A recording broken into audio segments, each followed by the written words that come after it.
Media कहते हैं ये मत सोचो, क्योंकि लोग कुछ भी सोचते हैं, उनके सोचने से फर्क नहीं पड़ना चाहिए। ये तो वो लोग हैं जो दुकान वाले के पास जाके कहते हैं कि भाई साहब मीठा फल देना, और मीठा फल लेके उसे नमक के साथ खाते हैं। तो सिर्फ उन लोगों से प्यार करो जो तुमसे प्यार करते हैं, तुम्हारे बुरे वक्त में तुम्हारे साथ है। बुरा वक्त आना भी बहुत ज़रूरी है, तो तुम्हें पता चलेगा कि गैरों में से अपने और अपनों में से गैर कैसे।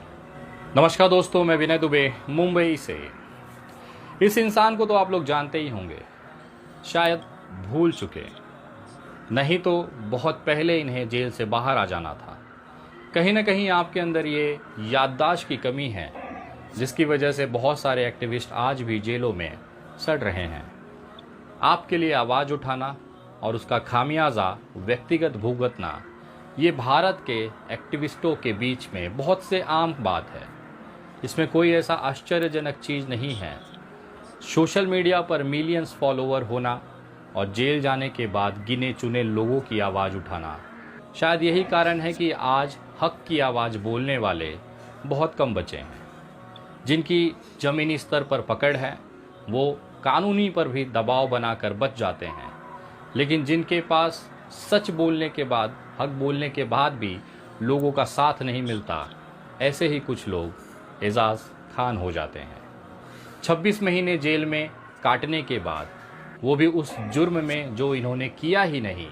इसकी ये जो मानसिक, शारीरिक और जो एक सामाजिक यातना है, इसको आप महसूस ही नहीं कर सकते। आप उस जुर्म में बंद हैं जो आपने किया ही नहीं। आज से 26 महीने पहले 2021 में एजाज खान भाई जयपुर से मुंबई के लिए फ़्लाइट लेके निकलते हैं। मुंबई एयरपोर्ट पर लैंड होने के बाद वहाँ पर उनको मिलते हैं समीर वानखेड़े। जी हाँ, वही समीर वानखेड़े जिनके ऊपर आज 2023 में सीबीआई की भ्रष्टाचार के लेकर आरोप के साथ कार्रवाई चल रही है।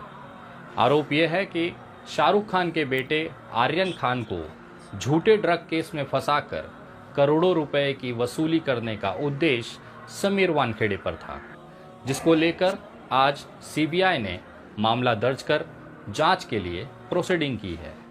आज समीर वानखेड़े की हालत ठीक वैसे ही एजाज खान जैसी है जो उन्होंने 2021 में एजाज खान के साथ किया था। इंडियन एक्सप्रेस को दिए हुए अपने एक इंटरव्यू में एजाज खान भाई कहते हैं कि उनके जेल जाने के बाद जितने भी ब्लड की रिपोर्ट्स निकाली गई, उसमें ड्रग्स नहीं मिले। उनकी ब्लड रिपोर्ट जो थी वो नेगेटिव थी। उनके घर पे कुछ स्लीपिंग पिल्स पाए गए, जिसको ड्रग्स बताकर मीडिया ने और समीर वानखेड़े ने देश के सामने प्रस्तुत किया। खुद की व्यक्तिगत दवाई, जिसपे कि डॉक्टर की प्रिस्क्रिप्शन के आधार पर खरीदी गई थी, उसे ड्रग्स बताकर देश के अंदर एजाज खान की इमेज को खराब किया गया।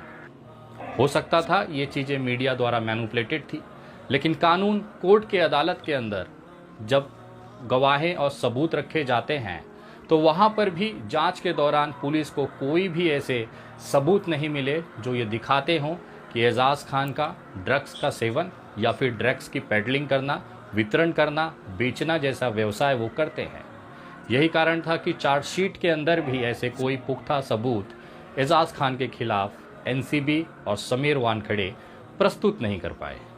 26 महीनों की जांच के बाद बार बार इनकी जमानत याचिकाएं खारिज हो जा रही थी।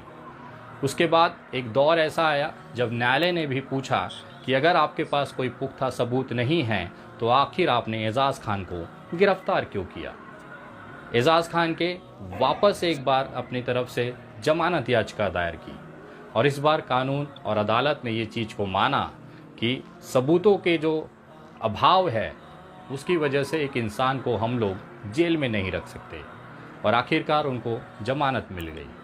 अगर एजाज खान ने गलत किया होता, एनसीबी और समीर वानखेड़े के पास पुख्ता सबूत होते, तो शायद आज जमानत पर एजाज खान बाहर नहीं होते। लेकिन अब बाहर आने के बाद इंडियन एक्सप्रेस को अपने चैट के माध्यम से दिए हुए एक इंटरव्यू में वो कहते हैं कि आखिर उनका गुनाह क्या था। 26 महीने जेल में जाने के बाद 26 महीने का जो जीवन था उनका वो खराब हुआ, उसकी भरपाई कौन करेगा। जब वो जेल में गए थे तब उनका बेटा 9 साल का था, आज वो 11 साल का है। वो जो 2 साल अपने बच्चे को बड़ा होता न देख पाना, एक पिता के लिए कैसी मजबूरी होती है, कैसा एक दुख होता है, इसकी कल्पना भी आप नहीं कर सकते। ये जेल में उस चीज़ के लिए बंद थे जो गुनाह इन्होंने किया ही नहीं था। ये सोच सोच कर एक एक दिन वहाँ पर काटना, उसके बाद इंसान मानसिक तौर पर, शारीरिक तौर पर और सामाजिक तौर पर एकदम टूट जाता है। कल रात को जब मैं इनसे मिलने इनके घर गया तो मुझे वो एजाज़ खान दिखा जो एक पिता था, जो अपने परिवार के लिए 26 महीनों से तड़प रहा था। मुझे देखने के बाद वो भावुक हुए। उन्होंने कहा कि विनय भाई, अब बोलना बंद करिए, क्योंकि जिस लोग आके आपके सोशल मीडिया कमेंट पे लिख के जाते हैं कि भाई तुम आगे बढ़ो, हम तुम्हारे साथ हैं, हम तुम्हारी विपत्ति में साथ रहेंगे, तुम्हारे तकलीफ़ों में साथ खड़े रहेंगे, उनका कहना था कि ये सिर्फ सोशल मीडिया तक रह जाता है। अगर ऐसा कुछ होता तो जब वो जेल गए तो लोगों को आवाज़ उठानी चाहिए थी।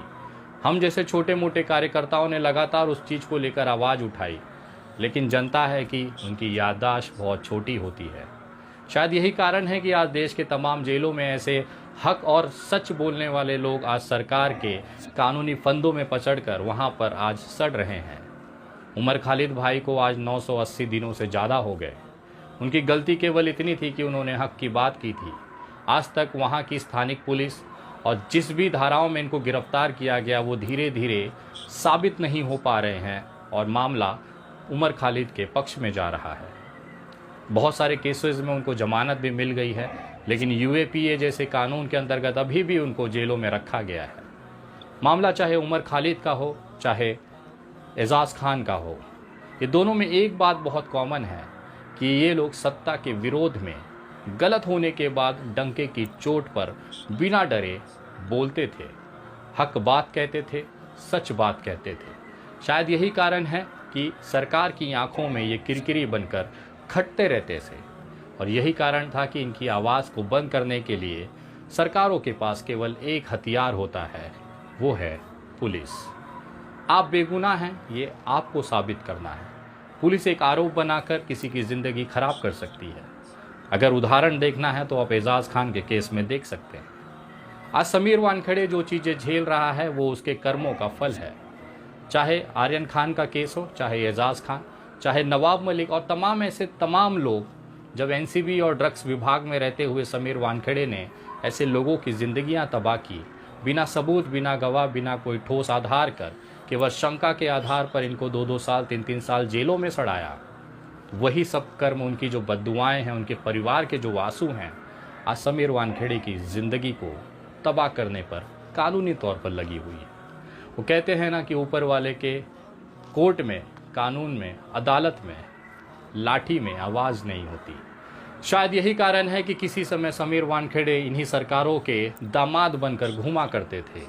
जब ये चलते थे तो चरणों के नीचे गुलाबों के फूल बिछाए जाते थे। जब ये कहीं कहीं बैठते थे तो हज़ारों लाखों लोग इनके सेल्फियाँ लिया करते थे। इनको एक हीरो की तरह देश में पेश किया गया। लेकिन वास्तविकता ये थी कि इस ड्रग्स एनसीबी के विभाग में रहते हुए इन्होंने केवल पैसों की अवैध वसूली करने के लिए बहुत सारे लोगों की ज़िंदगियों को तबाह किया। समीर वानखेड़े आज उन्हीं सभी बद्दुआओं की वजह से आज का दिन वो देख रहे हैं, क्योंकि कर्मों का फल इसी जीवन में भोगना पड़ता है। एजाज़ खान भाई जब ये बातें कह रहे थे तो उन्होंने ये कहा कि उन्होंने एक याचिका दायर की है सुप्रीम कोर्ट में। अपने इस ज़िंदगी के महत्वपूर्ण 26 महीने खोने का जो अनुभव है उसको लेकर उन्होंने सुप्रीम कोर्ट में एक याचिका दायर की है। उनका कहना है कि मुझे कारण बताया जाए कि आखिर किस जुर्म की सज़ा उनको इस 26 महीने जेल में बिताकर करना पड़ा था। अगर वो गलत नहीं हैं तो क्या उन अधिकारियों पर कानूनी कार्रवाई होगी जो एक बेगुनाह इंसान को केवल ड्रग्स के पैकेट के पेडलर के शंका होने के दर पर 26 महीने, सालों साल जेलों में सड़ा देते हैं। आखिर उस ज़िंदगी के 26 महीने कब और कैसे वापस होंगे। 9 साल का बच्चा 11 साल का हो गया। एक पिता के लिए ये बहुत ही एक दुखदायी पल होता है जब इस तरह की चीज़ें उसके जीवन में भुगतनी पड़ती है, और तकलीफ़ तब बढ़ जाती है जब उसे ये एहसास होता है कि ये गुनाह तो उसने किया ही नहीं है। जेल जाने के 6 महीने के अंदर अंदर वो अपने बच्चे से नहीं मिले, ना वो जेल मुलाकात के दौरान सामने आए। उन्हें ये महसूस हो रहा था कि पता नहीं उसका बच्चा अपने पिता के लिए क्या भावना या फिर विषय अपने दिमाग में रखेगा? क्या इमेज अपने पिता के बारे में वो देखेगा जब वो देखेगा कि उसका पिता दीवार के उस तरफ एक अपराधी के तौर पर, वो भी ड्रग्स पेडलिंग के केस में खड़ा है? यही कारण था कि एजाज भाई 6 महीने तक अपने बच्चे का चेहरा नहीं देखे, अपने अंदर घुटते रहे। बाद में जब समाचार चैनलों पर इनकी हकीकत आई तो उन्हें हिम्मत मिली और उन्होंने अपने बच्चे को पहली बार देखने के लिए जेल मुलाकात में बुलाया। ये सिलसिला चलता रहा। बच्चा उस समय स्कूल भी जाता था, लोगों के ताने भी सुनता था। यही कारण था कि एजाज खान के 9 महीने के बच्चे को भी टारगेट किया गया। आज हालात यह है कि उस बच्चे को भी साइक्रेटिक यानी कि मानसिक दिमागी एक वहाँ पे काउंसलिंग दी जा रही है, ताकि उसे इस तरह से तैयार किया जाए कि भविष्य में उसके ऊपर इस केस का असर ना हो। आप लोगों के लिए ये मनोरंजन का विषय हो सकता है कि एक आदमी को बेगुनाह जेल में डाल दिया जाता है, थोड़ी सी टीआरपी के लिए मीडिया उसको जजमेंट दे देती है, उसे अपराधी मान लेती है, बिना अदालत में ये साबित हुए, और उसके बाद कुछ महीनों बाद, कुछ साल बाद आपको पता चलता है कि वो तो बाइज्जत बरी हो गया। लेकिन मीडिया द्वारा जो चलाया गया ट्रायल, उसका दिया हुआ जजमेंट समाज में उसके परिवार पे क्या असर पड़ता है, ये बहुत ही दुखदाई होता है। जब ये सोचा नहीं जाता कि हम जो खबरें चला रहे हैं, हम जो आरोप लगा रहे हैं, आखिर वो किस दिशा में उस परिवार को डिस्टर्ब करेगा। लेकिन आज एजाज खान भाई अपने परिवार के बीच हैं। बहुत दिनों तक वो अपने परिवार के साथ रहना चाहते हैं। किसी भी तरीके से लोगों से मिलना, मीडिया इंटरव्यू करना वो नहीं चाहते हैं। वो चाहते हैं कि जो 26 महीने का जो गैप है अपने परिवार से दूर रहने का, उनको मिस करने का, उसकी भरपाई वो अगले कुछ दिन, कुछ महीने वो अपने परिवार के साथ करेंगे। मैं आशा करता हूँ आप लोग समझते होंगे कि आखिर इतने सालों जेल में रहने के बाद, एक परिवार में वापस आने के बाद वो कैसे अपने आप को संभालेंगे।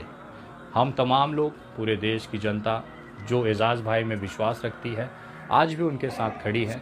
इस वीडियो के माध्यम से हम पूरे देश के लोग, मैं विनय दुबे, एजाज भाई से माफ़ी मांगना चाहूँगा कि आपके बुरे वक्त के दौर में हम उस परीक्षा की कड़ी में साथ खड़े नहीं रह पाए। उसके लिए मैं दिल से अपने आप को शर्मिंदा महसूस करता हूँ। मैं जानता हूँ कि आप एक बहुत मजबूत इंसान हैं, आपके अंदर वो जज्बा है जो सबके बस का नहीं है। आपने जो जो चीज़ें झेली हैं, मैं भगवान से दुआ करूँगा कि वो हमारे दुश्मनों को भी ऐसा दिन न दिखाए। लेकिन आपसे कल मिलने के बाद जिस हिम्मत से आपने मुलाकात की, बात की, उसको देखकर लगता है कि इस इंसान को तोड़ने की कोशिश सरकारों ने तो बहुत की, लेकिन आज ये इंसान उससे कहीं गुना ज़्यादा मजबूत बनकर वापस आया है। बहुत जल्द आप उन्हें सामाजिक जीवन में देखेंगे, लेकिन एक दौर उनके परिवार के साथ जो बीतना है, उस तक उनको खाली छोड़ा जाए, ये मैं आप लोगों से निवेदन करूंगा। वीडियो हर भारतीयों के मोबाइल तक शेयर ज़रूर करें। अगली वीडियो बहुत जल्द, तब तक जय हिंद, जय महाराष्ट्र।